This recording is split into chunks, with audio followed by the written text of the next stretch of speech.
I didn't become a magician because I liked magic tricks. Far from it.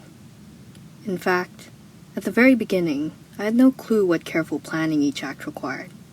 All the hidden cogs and careful details. No, not the tricks. Those were fun to learn and master, but even after learning everything that old John had left to teach me, the trick still felt hollow, more like a means to an end than a passion. Oh no, I became a magician because of the itch. Not any normal itch, mind you, but the kind that comes from the inside. The kind of itch that eats away at you from within. A sort of gnawing emptiness in the gut that stems from desire, that can't ever be satisfied. Like hunger, it sits inside of you, distracting you, bothering you, giving you nausea and heartaches, and won't go away until it is filled. There would be a brief period of relief, only for it to return in less than a day. It wasn't as if it were agonizing all the time, however. It just hurts. But I digress. Yes, I became an entertainer to get rid of the itch. It seemed like a good solution at the time. There was the audience, there was the performance, and there was me. Everything that I needed to keep the itch away, and to keep that desire happy.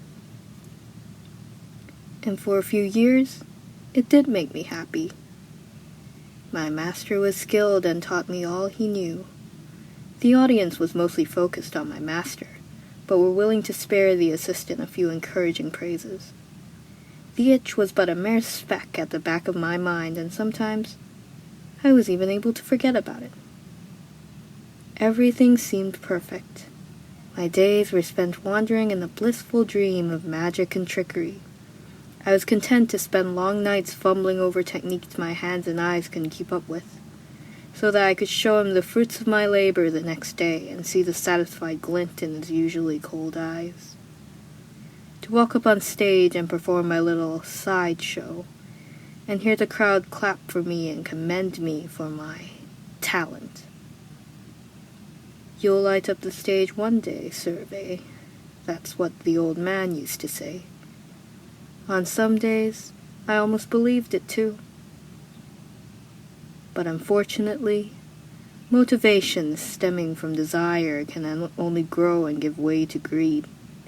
The more you have, the more you start to want, and the more you want, this want starts becoming a need.